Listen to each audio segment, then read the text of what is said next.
Hello বন্ধুরা, আজকে কোনো ব্লগ ভিডিও নিয়ে আসিনি। তো সকলেই এই ভিডিওটা অনেক শেয়ার করছে, তো আমিও ভাবলাম আমার চ্যানেলে এই ভিডিওটা একটু শেয়ার করে রাখি।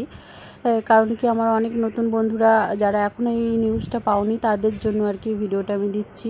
তো দেখো কিভাবে একটা পরিবার মুহূর্তের মধ্যে ধ্বংস হয়ে গেল।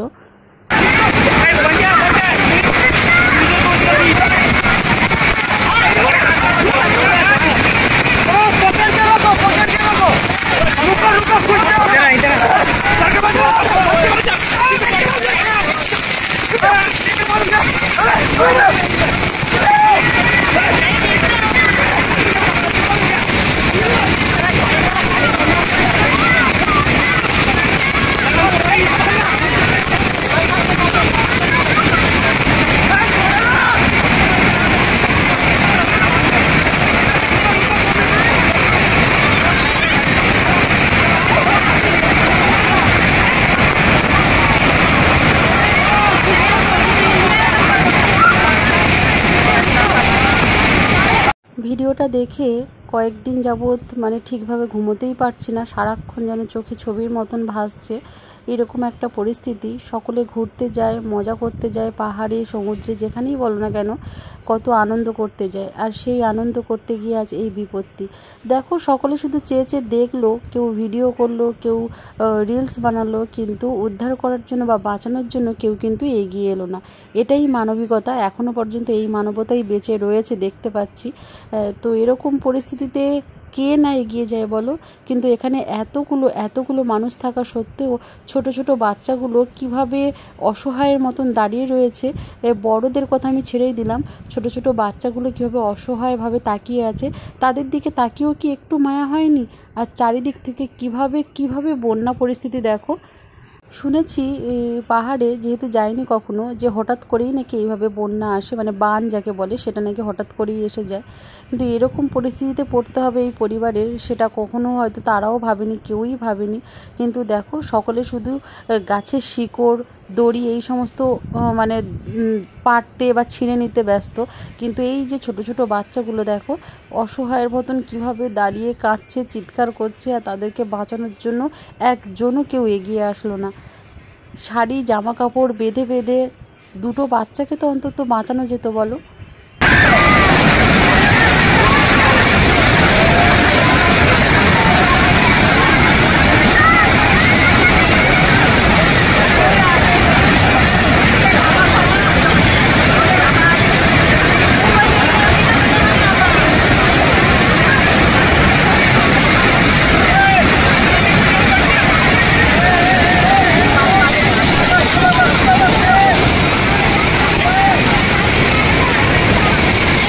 बहुत तकलीफ होगी।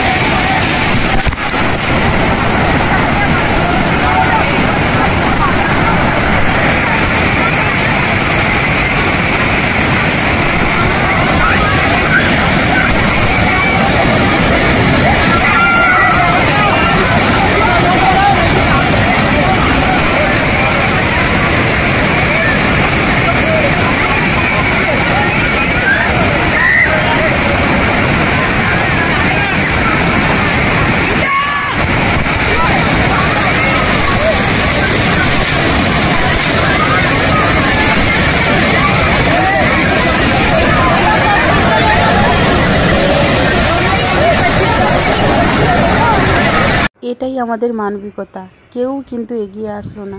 আর কিভাবে দেখো ধীরে ধীরে জলটা বেড়েই চলেছে। কি পরিস্থিতি, এই দেখো কি হলো। এই কষ্টে না, এইগুলো দেখে জাস্ট আমি থাকতে পারিনি বন্ধুরা, এত কষ্ট হয়েছে। দেখো সবাই শুধু দৌড়ে দেখলো, কেউ এগিয়ে গেল না, কেউ না। চেষ্টা করলে অবশ্যই কিন্তু বাঁচাতে পারতো, অবশ্যই এই পরিস্থিতি থেকে তাদেরকে উদ্ধার করতে পারতো। সবাইকে না পারুক, কিছু জনকে তো অবশ্যই পারতো চেষ্টা করলে। কিন্তু সবাই কিন্তু নির্বিকার হয়ে তাকিয়ে শুধু দেখলো। সত্যিই আমার বলার কিছু নেই, ভিডিওটা আমি শেয়ার করলাম একটু আমার চ্যানেলে। দেখো এতজন মানুষ কি তারা পারতো না? এইভাবে শাড়ি জামা কাপড় পরে দাঁড়িয়ে আছে, শাড়িগুলো খুলে দিয়ে বেঁধে গিট মেরে দুটো বাচ্চাকে দড়ি ছিটিয়ে বেঁধে তুলে নিতে পারতো না? নিশ্চয়ই পারতো।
দেখো বন্ধুরা, এক এক করতে করতে পরিবারের 9 জন মানুষ একদম ভেসে বেরিয়ে গেল। জানি না তারা কোথায় আছে বা কিভাবে আছে, এখনও পর্যন্ত সেই খবর পাইনি। তো ভগবানের কাছে অবশ্যই আমি প্রে করব আপ্রাণ মানে প্রাণের মনের ভক্তি দিয়ে, যে তারা যেন ভালো থাকে, সুস্থ থাকে, কোথাও না কোথাও গিয়ে যেন তারা উঠে যায়, উঠে গিয়ে যেন তারা সুস্থ থাকে, এটাই কামনা করি।